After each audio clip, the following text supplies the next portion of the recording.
And we're back, creating multiple weapons for our character to use.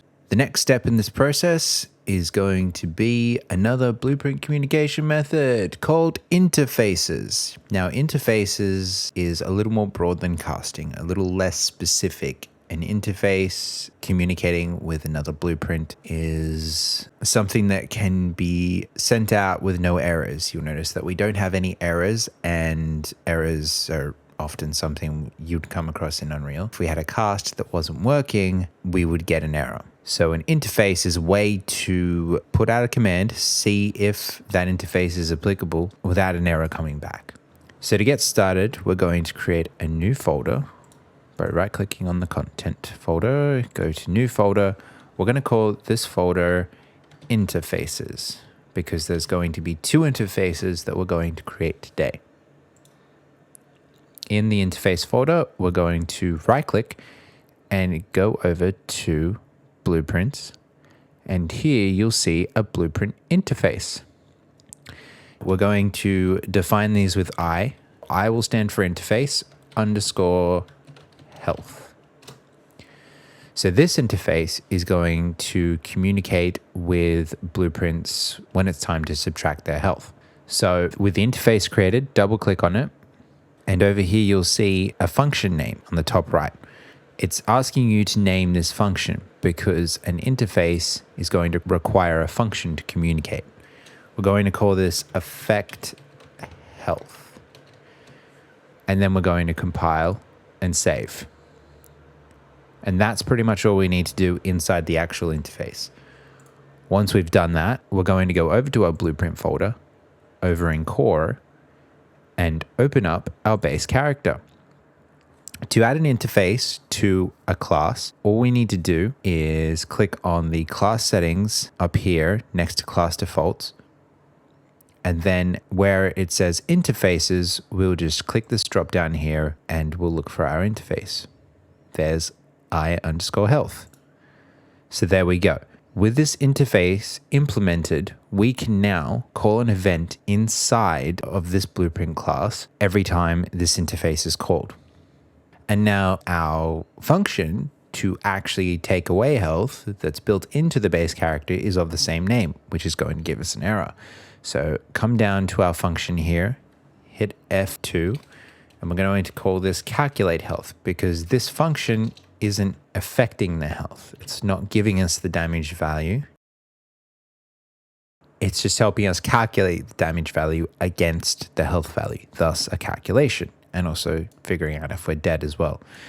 So we'll go compile and save. No errors are coming up there. Now, we're not going to use base character. We put it in base character so that we don't have to add it to each individual character. So when we go over to B _ hero now,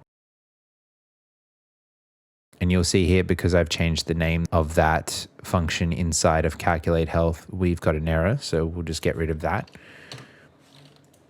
Right click, type in calculate health. There's our calculate health function. Sometimes changing the name will automatically apply across all parent and child classes and you won't have to do anything. Sometimes it won't. With this node in here, now we can right click and type in affect health. And we're looking for this event right here, event affect health. This event is coming from the interface. You can see here from this little icon here, which matches the icon that we had with our interface previously, which means we're going to keep H because obviously H is going to be great for testing. So we don't always have to call this interface, but we're going to put affect health here. Instead of random floating range, we're going to pop over back to our interface and we're going to add an input to that interface. Down here, we can see the input section after selecting the function. We're going to add that. It's going to be a float value and we're going to call that delta. You could call it health if you want or something like that, but delta is a generic term for the difference. So with that done, when we go back over to hero, we should see that delta right here. And we know to plug that delta into calculate health. And there we go. So here's how this is going to work. When anything in the world, an enemy or an obstacle, wants to damage us, it's going to call this interface and it's going to ask for a target. So if the target contains that interface, then that means that this event will fire. If it doesn't, it's not going to freak out and spit an error at you, which is great because in the case of a bullet, we'll be calling this event here. If we hit something that doesn't have that interface, we don't want to have an error every single time we hit something that's a wall or a piece of ground or something that doesn't need its health affected. And with all things, I'll just move this over here. Remember that we made a change in the interface, which needs to be saved. But then that change will speak to the parent class first, which means the parent class needs to be compiled before the hero class being the child class. So if you went straight to compile inside of hero and it was giving you an error, compile the parent class first, base character, and then compile over here. That's the first step to using this interface. Again, you might be asking why I'm doing this in health when we should be talking about weapons. Well, weapons affect health, and so we need a way for that weapon to affect health. But we're also going to be using interfaces to speak to said weapons. You remember over here that we talked about casting. Instead of doing this entire script, we're going to use an interface to call whatever weapon is in that slot because that interface is going to work across all weapons. So let's create that interface. Back over in test, select the interfaces folder, right click, go to blueprints, blueprint interface, I_weapons. So this is how our character is going to talk to the weapons. The first function we're going to create is called pull trigger. Doesn't need any inputs or outputs. The next one is going to be adding a new function, release trigger.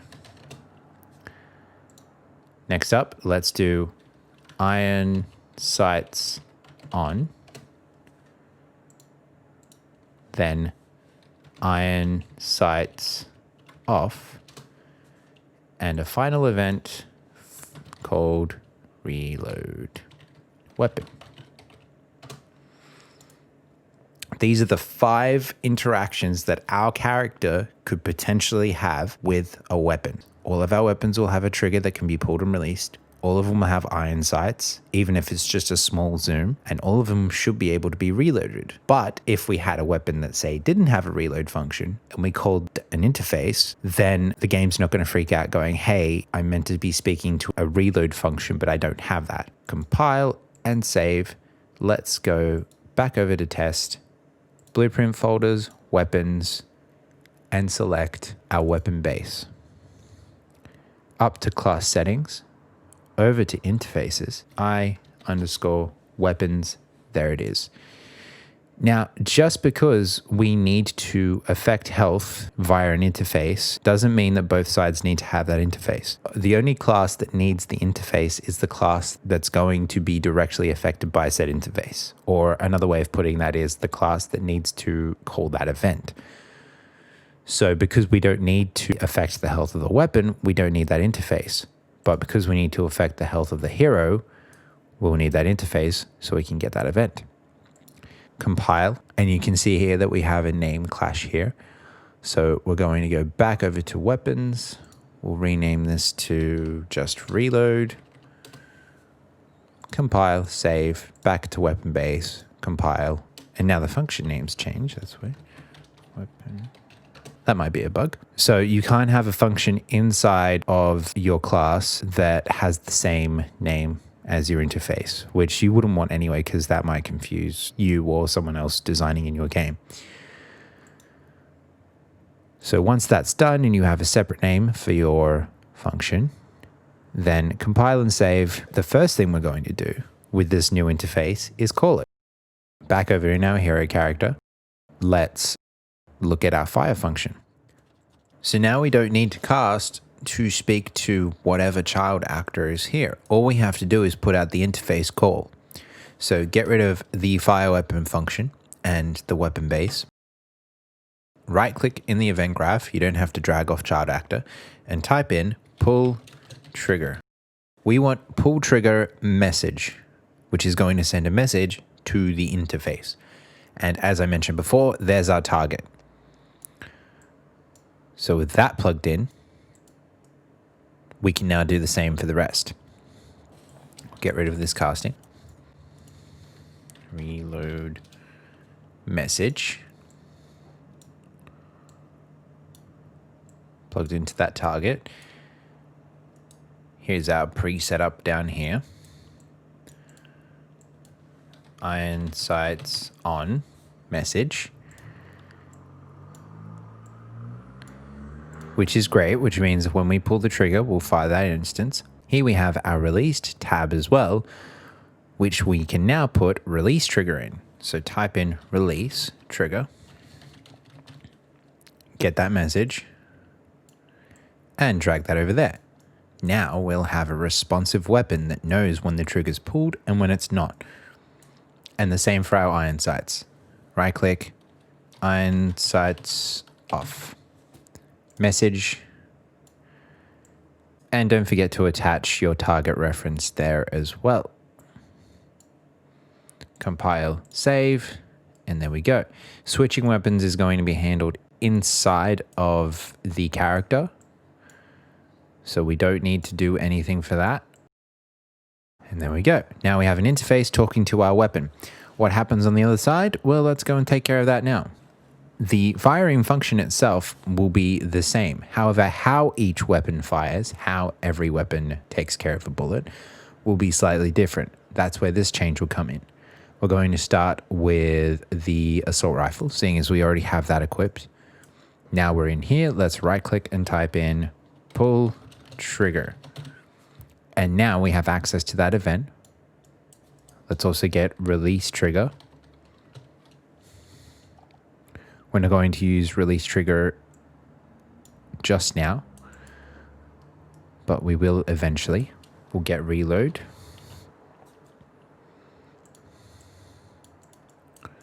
Let's get iron sights on. And iron sights off. And every time we do press any of the buttons attached to our events inside the character over here, these events will be fired off and we can do different things with them. So to start with, we're going to get our fire function. Fire weapon. And that's going to happen when we pull the trigger. And the same down here. Let's get reload. Reload weapon. There's our function. Compile, save. Let's go and test that out, because if you remember in the previous episode, we actually put a print string inside of our weapon base right there. So we should see fire weapon appearing on the screen.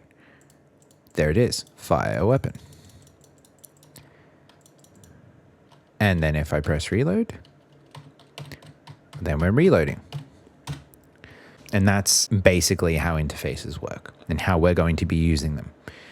Now, calling our interface for damage is going to happen inside of the function, inside our weapon base. So we're going to call that effect health here. But we first need to do the line trace to get to that weapon.